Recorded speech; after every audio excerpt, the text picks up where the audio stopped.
Bonjour tout le monde et bienvenue à cette deuxième partie de la capsule vidéo intitulée « Retrouver le Nord grâce à la boussole intérieure » développée dans le cadre du programme Hors-Piste. Plus particulièrement, ce qu'on souhaite vous inviter à faire aujourd'hui, c'est un premier pas vers l'adoption d'habitudes de vie aidantes, contribuant au bien-être, de manière à vous approcher de ce qui est important pour vous. On va donc vous inviter à plonger dans l'univers de la boussole à l'aide d'un exemple concret à partir duquel vous pourrez vous-même faire l'exercice de compléter votre propre boussole. Mais avant d'aller plus loin, c'est important de se rappeler c'est quoi l'objectif de cet outil-là. Développer la capacité de faire ce qui est important pour soi, même en présence d'obstacles intérieurs à soi. Ça veut donc dire qu'au cours des prochaines minutes, on va aller voir ce qui se passe à l'intérieur de nous. On va aller voir dans l'invisible. Et donc, c'est important de se rappeler qu'on doit le faire avec ouverture et bienveillance envers soi-même. Maintenant, on se souvient, la première étape pour amorcer notre boussole, c'est de définir notre nord. C'est quoi nos valeurs? Qu'est-ce qui est important pour nous? Dans mon cas, si je commence avec mon exemple, pour moi, ma valeur prioritaire, celle qui prime sur toutes les autres, pour moi en ce moment dans ma vie, c'est ma valeur de santé, ce que je définis comme mon équilibre psychologique et physique. Je vous invite donc maintenant à identifier votre valeur prioritaire, celle qui est la plus chère à vos yeux en ce moment dans votre vie. Ce qui est intéressant de voir une fois qu'on a identifié notre nord, notre valeur prioritaire, c'est ce qu'on fait déjà en direction de cette valeur-là. Quelle stratégie d'approche, comportement engagé, habitude de vie aidante je mets déjà en place dans ma vie et qui me permettent de me sentir en phase avec mes valeurs, avec ce qui est important pour moi. Donc, si je poursuis avec mon exemple, ma valeur de santé, dans mon cas, j'aime me planifier des moments de solitude qui sont juste pour moi. Je vais aller en nature, en forêt. C'est une stratégie qui me permet de sentir que je prends soin de moi, de ma santé. Faire de la course à pied, du yoga, sortir, voir mes amis, ça contribue aussi à mon équilibre psychologique. Cuisiner en écoutant de la musique. C'est tous des petits plaisirs qui, pour moi, viennent m'aider à m'approcher de ce qui est important pour moi. Maintenant, je vous invite à votre tour à identifier quelles sont les stratégies, comportements, habitudes de vie aidantes que vous mettez déjà en place dans votre vie et qui sont alignées avec votre valeur principale. Maintenant, vous avez sûrement déjà remarqué comme moi que ces stratégies-là sont pas magiques, même si elles sont aidantes. C'est pas parce que je me mets à appliquer ces stratégies-là que j'aurai plus jamais de problème dans ma vie. D'ailleurs, la question qu'on pourrait se poser, rendue ici, c'est est-ce que j'agis toujours de cette manière-là, toujours en cohérence avec ma valeur de santé? Eh bien, non, évidemment. Mais pourquoi? Qu'est-ce qui m'en empêche? La fameuse question qui tue. Pourquoi on n'adopte pas toujours les habitudes de vie aidantes si on en connaît l'importance et les bienfaits? Ben d'abord parce qu'on est tous et toutes imparfaits et imparfaits, mais aussi parce qu'on rencontre des défis, des difficultés dans notre vie et des obstacles intérieurs à soi. Les obstacles, c'est tout ce qui traverse notre esprit, notre corps, notre cœur dans l'invisible. Les états internes difficiles, parfois même souffrants. Donc, nos pensées, nos émotions, les sensations inconfortables ou désagréables qui nous habitent. Par exemple, dans mon cas, à moi, je vais avoir tendance à me sentir souvent surchargée, à avoir l'impression que je manque de temps pour arriver à concilier tout ce que je dois faire dans ma vie. Le travail, la famille, les études, etc. Ce qui fait en sorte que je vis beaucoup de pression intérieurement pour arriver à ce que tout soit parfait. Pourquoi? Parce cache en quelque part à l'intérieur de moi une certaine peur de l'échec, même une peur du jugement des autres par rapport à moi, puis à ce que je suis capable d'accomplir. Et tout ça va se traduire chez moi en un sentiment de stress et une grande tension dans mon corps. Et je vais même avoir tendance à adopter certaines pensées qui vont guider mes actions, du genre, il faut absolument que je fasse ceci, j'ai pas assez bien fait telle chose, j'aurais dû faire mieux telle autre chose. Je vous invite maintenant à votre tour à vous observer à l'intérieur de vous et d'identifier quels sont vos obstacles intérieurs. Les émotions, les pensées, les sensations inconfortables qui surviennent quand vous êtes face à certaines situations difficiles. Maintenant qu'on a identifié nos obstacles, la question qu'on peut se poser, c'est comment est-ce que j'agis quand je rencontre ces obstacles-là?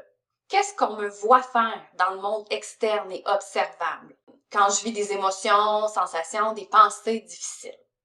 Donc, on parle ici des stratégies d'évitement, des comportements de lutte et de nos habitudes de vie qui sont plus nuisibles. Dans l'exemple que je vous propose, moi, je vais avoir tendance à augmenter mes exigences en termes de résultats et de perfection. Je vais vouloir encore plus peaufiner puis améliorer tout ce que je fais en adoptant une espèce de pilote automatique. Je suis un peu comme un robot qui se met à agir. Donc, par exemple, au travail, je vais me lancer dans le travail sans relâche. Je vais vouloir mettre beaucoup d'attention sur certains détails qui n'ont pas nécessairement d'importance. À la maison, je vais avoir tendance à me coucher très tard, malgré mes signaux de fatigue, pour m'assurer de tout finir, de finir la vaisselle, de faire ceci, d'écrire un courriel, les boîtes à lunch, puis donc de repousser le moment d'aller me coucher, même si je me sens fatiguée, pour m'assurer que tout est parfait, puis à la hauteur de mes exigences. Évidemment, je serai probablement pas sortie dehors de la journée, je vais avoir sauté ma séance de yoga ou ma sortie de course. Ça ressemble à ça. Je vous invite maintenant à aller voir, vos stratégies d'évitement, vos comportements de lutte ou habitudes de vie nuisibles que vous avez tendance à adopter quand vous rencontrez des obstacles intérieurs à vous. Vous serez d'accord avec moi que sur le coup, ces stratégies-là paraissent plutôt efficaces, dans le sens où elles me permettent effectivement de ressentir un apaisement, un soulagement des inconforts. Dans mon exemple, je peux même parfois être sous l'impression, quand j'adopte ces comportements-là, que j'agis pour mon bien-être. Mais, surprise, c'est pas tout à fait le cas. En réalité, ces stratégies-là visent essentiellement à couper le contact avec notre vécu interne et émotionnel. Par exemple, dans mon cas, ces stratégies-là ont pour fonction de m'éviter de ressentir la pression et le stress que je vis intérieurement. Ils vont même m'amener à pouvoir contourner ma peur de l'échec, à fuir ma crainte du regard des autres, le jugement des autres sur ce que je fais. Sur le coup, c'est vrai que ça marche parce que je me sens mieux. J'ai coupé le contact. Je ressens plus l'inconfort que je ressentais initialement. Mais malheureusement, les stratégies de fuite et d'évitement qu'on adopte de manière répétée et à long terme nous rendent pas nécessairement service. En fait, ils nous amènent plutôt à nous éloigner de ce qui est important pour nous, de la personne qu'on veut réellement être. Et ça devient en fait des habitudes de vie nuisibles qui nous éloignent, parfois même jusqu'à nous enliser ou à nous coincer dans un mode de vie qui nous rend pas forcément heureuses ou heureux.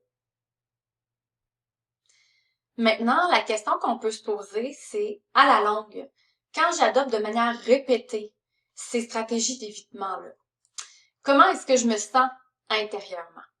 On revient donc à nos obstacles intérieurs. Bien, probablement que je vous dirais, dans mon exemple, que je me sens encore plus mal intérieurement, encore plus anxieuse et stressée, tendue, mais en plus s'ajoute à ça une forme de fatigue et de lassitude, un manque d'énergie et de vitalité. Éventuellement, je vais même sentir une forme de découragement, de déception envers moi-même, jusqu'à une certaine forme de déconnexion. Et plus je me sens comme ça intérieurement, plus je vais avoir tendance à retourner vers des stratégies d'évitement pour justement m'éviter de ressentir les émotions, pensées, sensations désagréables qui surviennent. Vous voyez donc un peu le cercle vicieux qui s'installe, souvent inconsciemment, sans qu'on s'en aperçoive vraiment. C'est souvent à ce moment-là qu'on va ressentir une perte de sens, qu'on va dire qu'on a perdu le nord de notre boussole. Alors, maintenant, je vous invite à vous observer et à aller identifier qu'est-ce qui se passe à l'intérieur de vous quand vous avez tendance à répéter certaines stratégies d'évitement à plus long terme. Comment vous vous sentez intérieurement? Quelles sont les émotions, les pensées, les sensations inconfortables, désagréables qui surviennent à ce moment-là?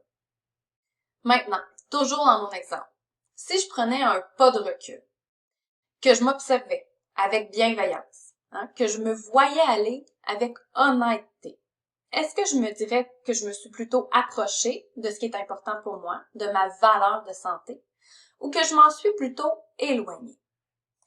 Évidemment, je m'en suis plutôt éloignée. Inévitablement, plus on évite, plus on s'éloigne. Le fait de fuir ce qu'on veut pas ressentir entraîne systématiquement un éloignement des valeurs, parfois même une perte de sens. Mais rappelez-vous, tout ça, c'est humain. Il n'y a pas lieu ici de se juger ou de se sentir jugé en faisant l'exercice. Tout le monde s'éloigne à un moment ou à un autre de sa vie, même moi. L'important, c'est surtout d'apprendre à accueillir et accepter la présence incontournable des émotions, pensées et ressentis, quels qu'ils soient, sans essayer de les combattre, de les fuir ou de les changer. Nos obstacles intérieurs, on peut plutôt les voir comme des messages sur ce qui se passe à l'intérieur de nous. Quelque chose mérite notre attention, cherche à s'exprimer. Un besoin doit être répondu. Donc, plutôt que de s'enliser aveuglément dans le cercle vicieux de l'évitement, mieux vaut prendre un pas de recul et s'occuper de ce qui se passe. Parce qu'ils vont pas disparaître, les obstacles. Ils vont continuer d'exister. Et c'est parfait comme ça, parce qu'il y a de la place pour tout ça dans notre vie. Je peux vivre des situations difficiles, rencontrer des défis et en même temps continuer malgré tout de m'approcher de la vie que je veux vraiment. C'est ici qu'on va devoir faire appel à notre courage pour oser traverser et tenter d'adopter des habitudes de vie contribuant réellement à notre bien-être. La question qu'on peut donc se poser à ce moment-ci, c'est quelle stratégie, comportement engagé ou habitude de vie aidante je pourrais maintenant mettre en place de manière à m'approcher de ce qui est important pour moi, pour agir en cohérence avec mes valeurs, ma valeur ici de santé, même en présence de mes obstacles intérieurs. Dans mon exemple, je vais devoir prendre un temps d'arrêt pour revenir vers moi et me reconnecter à ce qui m'importe vraiment, à ma valeur de santé, pour retrouver le nord de ma boussole. Ensuite, je pourrais par exemple me donner un temps limite pour compléter mon travail ou mes tâches, un temps à ne pas dépasser. Je pourrais prévoir justement faire une activité qui me fait du bien, qui me fait plaisir tout de suite après, comme le yoga, la course, la marche en forêt, les amis. Je pourrais aussi bloquer dans mon horaire des temps réservés pour moi, pour mes sports, mes loisirs, comme une zone réservée à moi-même et m'engager à respecter cet horaire-là. Je pourrais élaborer aussi une routine du soir qui commence toujours à la même heure et qui se termine aussi à la même heure pour m'assurer de ne pas déborder puis de respecter mes signaux de fatigue et mes besoins. Mais surtout, comme je l'ai déjà un peu mentionné, m'engager envers moi-même à appliquer ces stratégies-là avec bienveillance et avec souplesse. Maintenant, je vous invite donc à identifier dans votre situation les stratégies d'approche, les comportements engagés ou habitudes de vie aidantes que vous pourriez tenter de mettre en place pour agir de manière cohérente avec votre valeur prioritaire et pour vous permettre de vous approcher un peu plus de ce qui est réellement important pour vous. Alors, en conclusion, il faut savoir qu'il n'y a pas de solution ou de stratégie universelle qui fonctionne pour tout le monde. Chaque personne doit trouver les siennes, celles qui font sens pour elle et qui lui permettent de se sentir en phase avec ses valeurs. L'outil de la boussole nous permet de nous observer avec un pas de recul pour voir où est-ce qu'on se situe dans sa vie. Dans quelle direction est-ce que je suis en train de m'en aller? Est-ce que cette direction-là, c'est vraiment celle que je veux prendre? Et de retrouver le nord de notre boussole. Où est-ce que je veux m'en aller, moi, vraiment? C'est un exercice qui est très intéressant pour nous permettre justement de s'approcher d'un mode de vie plus sain, qui nous ressemble et qui est épanouissant pour nous. Alors sur ce, je vous félicite d'avoir relevé le défi de faire l'exercice. Je vous souhaite bon courage et j'espère de tout cœur que vous pourrez vous approcher le plus près possible de vos désirs les plus chers, parce que vous le méritez. Merci.